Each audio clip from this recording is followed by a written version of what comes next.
How's it going, everyone? Today I want to go over the top 5 mistakes that beginner snake owners make. My name's Dustin. This is Cookie. You're watching Dustin's Exotics. Stick around.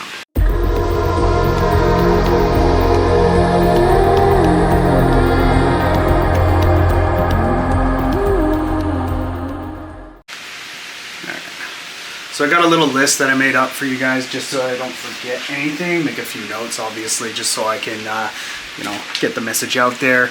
There are a couple of things that, I wish I would have known getting into keeping these beautiful animals as, when I was a lot younger. But, I mean, now that I've got the experience, I can share it with you guys. So, let me just get to number 5. So number 5 is not feeding the appropriate meal sizes based on your snake and what kind of species they are. So for this guy here, this is Cookie. He is a male boa constrictor imperator. He's a baby.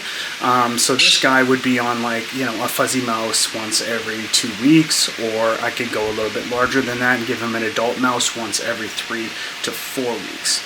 But I wouldn't go more than that. These guys, they do have a slower metabolism than most snakes, like say a ball python or something like that. So, do your research obviously before ever acquiring an animal, because you're going to need to know exactly what you need to feed it. So do your research. Don't just watch my videos, watch others as well. And number 4 is getting advice from people at the big box pet stores. And now I'm not saying that all employees are a terrible employee and that you shouldn't get advice from any of them. In fact, there are some people that work there that have more knowledge than, say the management would or something like that. But if you're going to shop at like a Petco or PetSmart or something like that, just make sure that you're talking to somebody that knows what they're talking about when you're asking about reptiles, because a lot of times they're just there to sell you something, and it may not be exactly what your animal needs. So maybe just do your research, obviously, and then source out the things that you need based on the research that you've done for the animal that you plan to keep. Oh, and I forgot to mention that if you're buying animals from big box pet stores, I'm sorry to say this is a sad truth, but you're actually contributing to animal abuse, because a lot of these animals that they have there are actually they're bred in almost like a puppy mill facility for reptiles, and they're not well looked after. And I even have friends that worked at PetSmart that say it's absolute animal abuse working there, and they really didn't enjoy it, and they actually quit their job. Just the terrible things that they had to witness, even with the fish and stuff like that. So when you're getting into buying a reptile, source out a reputable breeder, somebody local, somebody, even if they're not local, if they're a reputable breeder and you can get your animal shipped, that's definitely a better way to go. Yes, it is a little bit more expensive because you are paying for the shipping costs, but at least you're getting an animal that has been well taken care of. The parents are looked after. And look at this beautiful animal right here. I got this guy from Mutation Creation on the East Coast, and I live on the West Coast. Well worth it. Well worth the purchase. He arrived beautiful, arrived healthy, and he's just a fantastic snake, and I look forward to growing him up and pairing him with my sun-glow female in the future. But yeah, just a little thing out there. If you, not to say that you can't shop at a big box pet store. That's not what I'm saying at all. You can definitely go there and buy some of the things that you need, like thermostats or heat mats or, stuff like that if you're buying a snake. But just to be on the safe side, I wouldn't buy any animals from them, because that's just contributing to them buying another animal to throw into those tiny enclosures that they got there. A lot of times when I go to PetSmart, I see a bunch of animals just sitting there with no water. They got improper lighting, no UVB, stuff like that. So when you're buying from a big box pet store, don't contribute to the animals, but you can definitely buy their products, as you're probably finding them for a cheaper price than you would anywhere else. But if you can go to a mom and pop store and support your local neighborhood, that's the best way to go. You're supporting local, and you're also getting a better quality animal or product or whatever. Some of them sell the same products, so maybe not a better quality product, but the animals will definitely be better looked after. You're getting, that you're not contributing to animal abuse in any way. So I wish the world wasn't the way it is, but that's just the way it is these days. So, and moving on. And number 3, we're in at not having your enclosure set up before you bring your animal home. Now this one here is a bit controversial. Sometimes you're not in that predicament where you can make that happen.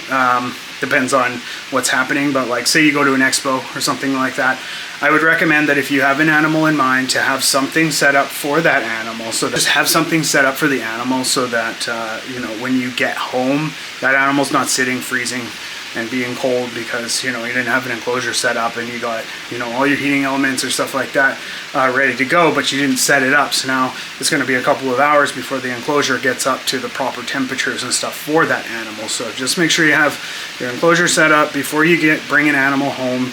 If you plan on buying an animal and you go somewhere like an expo and you end up coming home with a different animal, that may be something that's, you know, out of your control. You're at the expo already, you bring that animal home, you planned for a boa constrictor, but you got a ball python. Well, you know what?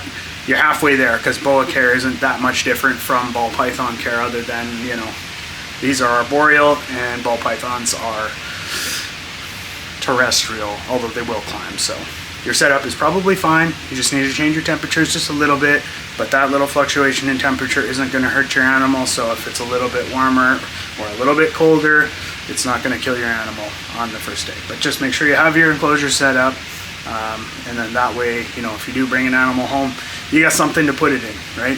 I think that speaks for itself. I don't really think I need to say much more on that topic, but yeah.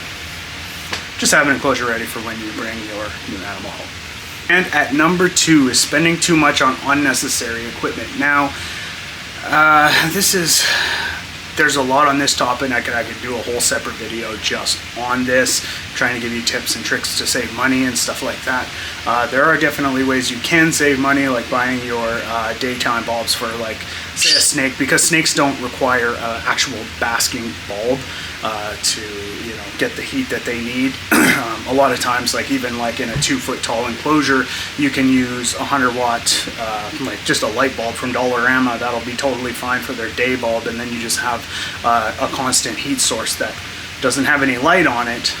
You'll have to buy that from a pet store or online or something like that, like a, you know, infrared heat projector or something like that. But you definitely don't need to go and buy a $20 basking bulb from PetSmart when you can just go to the dollar store and spend $1.50 and you get 200-watt bulbs and you're good for quite some time. So that's a way you can save money there on the lighting. I can do a whole video on this topic, so I'm just going to jump right into the next thing. Buy a good cage right from the start. So the reason I'm saying this is because, you know, a lot of times you can get a little guy like this, right? And then you buy him an absolutely tiny cage, one that would probably be okay for him for now, but this guy's going to grow. This guy is absolutely going to grow, and you are going to waste a ton of money upgrading cage sizes and trying to do everything that you can for this animal, when you could have just right away just went out. Yes, it's going to cost you more money up front. You're going to buy a 6x2x2 enclosure at minimum. You know, it's going to cost you probably $800 or something like that, Canadian. I don't know what that is, American, like $3, something like that.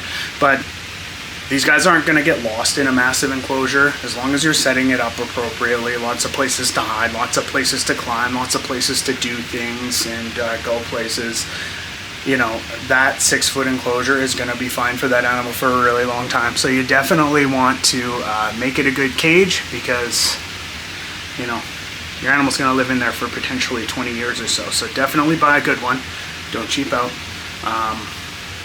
If you want to save money in the future, buy a good cage, and that should be the only cage that you ever have to buy, other than the accessories and stuff like that, which can go into it, but that is also part of the other video where it's tips and tricks to save money. So buy a good cage, and you won't have to buy a whole bunch of cages in between, costing you thousands and thousands of dollars, when you can just spend $1,000 once, $1,000, and you have a cage for the next 20 years.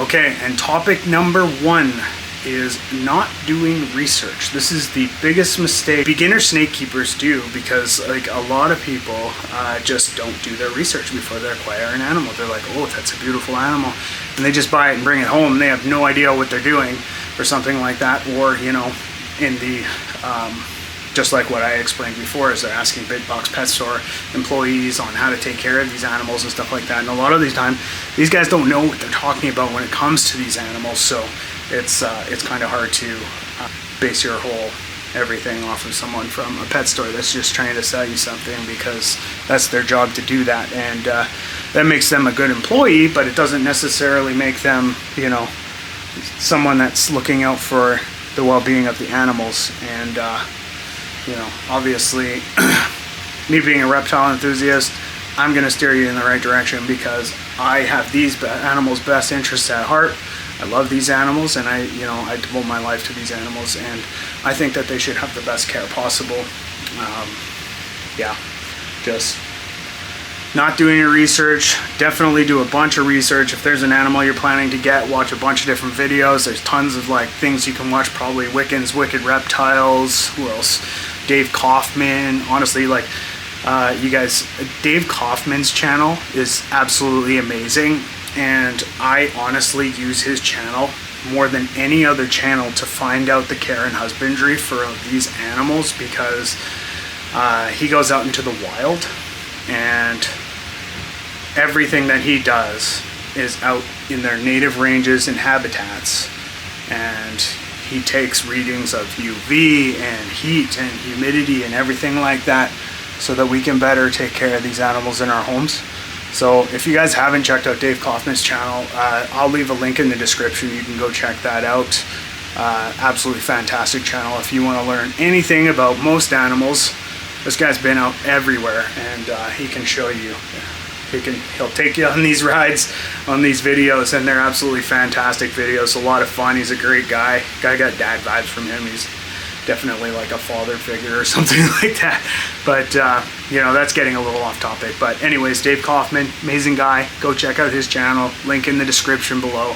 And yeah, remember to love your snakes, love your animals, love your reptiles. Have a fantastic day, everyone. Like, comment, and subscribe, and I'll see you in the next video.